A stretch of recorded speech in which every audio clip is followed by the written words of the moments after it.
Good morning friends. दोस्तों आइए आज के इस वीडियो में टाइम एंड वर्क से क्वेश्चन को सॉल्व करते हैं। तो आज देखने वाले हैं किस टाइप का क्वेश्चन हम लोग आज सॉल्व करने वाले हैं। दोस्तों एग्जाम में कुछ इस टाइप का क्वेश्चन आता है कि मजदूरों की संख्या दे देगा, दिनों की संख्या दे देगा, घंटों की संख्या दे देगा और उसी काम को कुछ अगले दिन मजदूर या घंटे दे देगा, उसमें से किसी एक को निकालने के लिए बोलता है। तो इस टाइप का क्वेश्चन हम आज सॉल्व करने वाले हैं। जैसे देखिए ये क्वेश्चन है, आसान सा क्वेश्चन है। यदि 12 मजदूर किसी दीवार को 6 दिन में पूरा करते हैं तो 8 मजदूर उसी दीवार को कितने दिनों में पूरा करते हैं, ठीक है, पूरा करेंगे।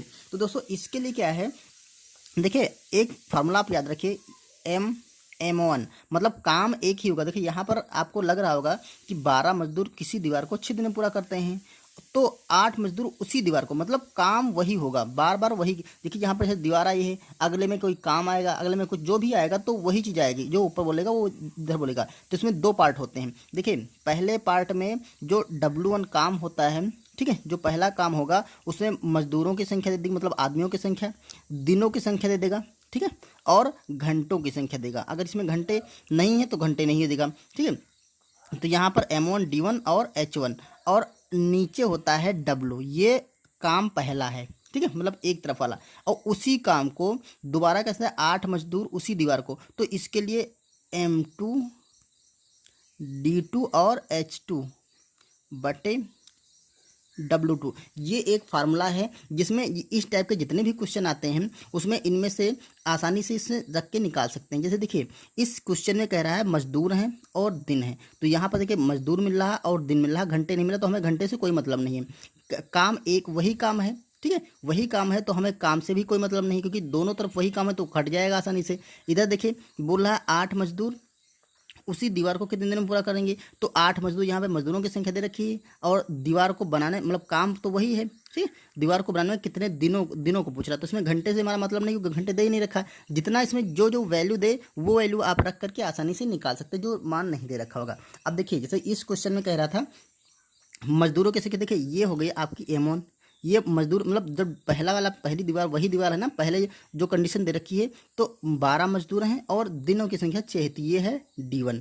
तो यहाँ पर रख देंगे 12 मजदूर गुणे दिनों की संख्या क्या है 6 दिन, बराबर यहाँ पर W से हमारा मतलब है कि दीवार वही है, ठीक है। तो हमें उसने अगर इसी क्वेश्चन ने कहता कि उससे आधी दीवार, तब यहाँ पे W1 और W2 का मैटर आता है कि यहाँ पर जो पूरी दीवार होती है यहाँ पर आधी दीवार होती है। तो अभी तो उससे कोई मतलब नहीं है। अब कह रहा है अगले स्टेप में उसने कहा है तो 8 मजदूर, यहाँ पर M2 की संख्या क्या है 8 है, उसी दीवार को कितने दिनों में पूरा करेंगे, तो हमें D2 का मान निकालना है, ठीक है। H तो है नहीं, इसमें कहीं पे H का नाम ही नहीं लिया गया, तो आप इसको सॉल्व कर लेंगे, आसानी से निकाल लेंगे। देखिए यहाँ से क्या करेंगे, ये 8 है तो ये यहाँ से उठेगा तो बराबर के नीचे इधर चला जाएगा। अब इसको कट कर लेंगे, तो 4 से काटेंगे, 4 दूना 8 और 4 तियाँ 12 और 2 से काटेंगे, 2 तियाँ 6, तो ये आपका आएगा 3 गुणा 3 बराबर D2।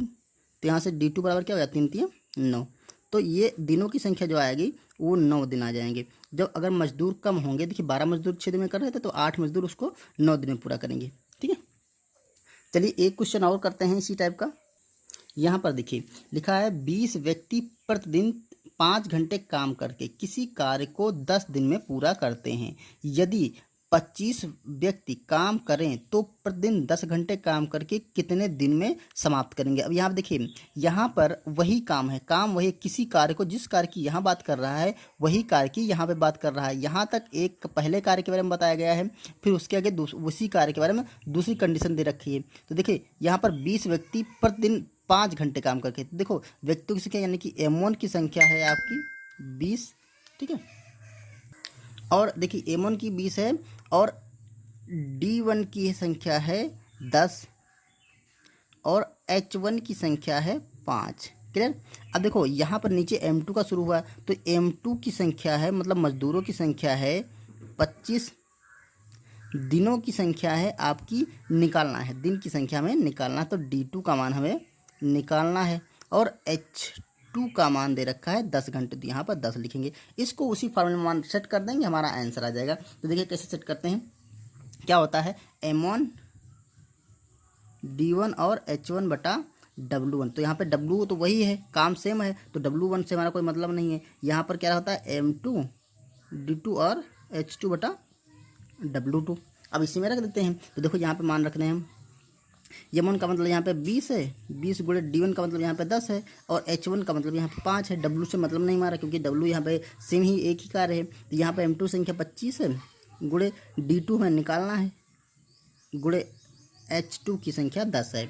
अब क्या करना है, D2 का मान निकालना, तो बाकी सारे टर्म्स को इधर कर देना है बराबर के। देखिए हमें D2 की वैल्यू निकालनी है, तो ये वाला हट करके इधर बराबर के नीचे आ जाएगा। तो ये 10 गुणा 25, इसको सॉल्व करेंगे। देखिए ये तो आसानी से कैंसिल हो गया, 5 से काटे 5 कम 5 25 25, 5 से काटेंगे और 5 चक्कू 20, तो यहाँ पर 4 बराबर आ गया D2।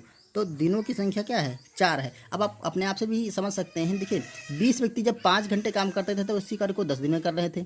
अब व्यक्ति की संख्या 25 है और काम, देखिए व्यक्तियों की संख्या भी बढ़ गई और काम का जो करने का टाइम था, यहाँ पे 5 ही घंटे करते हैं, यहाँ पे 10 घंटे काम करेंगे। तो जब व्यक्तियों की संख्या भी बढ़ी और काम का समय भी बढ़ा, ठीक है, तो उसको कम दिनों में पूरा करेंगे। तो देखिए इसको 4 ही दिनों में पूरा कर दिया, ठीक है। तो इस तरह से आप निकाल सकते हैं, इस फार्मूले से आप कि इस टाइप के जितने भी क्वेश्चन हैं आप आसानी से सॉल्व कर सकते हैं। ओके, तो चलिए अब मिलते हैं किसी नेक्स्ट वीडियो में इन्हीं नेक्स्ट क्वेश्चनों के साथ, ठीक है। उम्मीद है ये चीज़ आपकी समझ में आ गई होगी। अगर एक एक आप क्वेश्चन कंप्लीट करेंगे और एक एक ही टाइप का क्वेश्चन आप आसानी से सॉल्व करेंगे, ठीक है, और समझ के सॉल्व करेंगे, तो आप इस तरह से जैसे कहते हैं ना, बूंद बूंद से घड़ा भरता है, तो आप इसको सीख जाएंगे।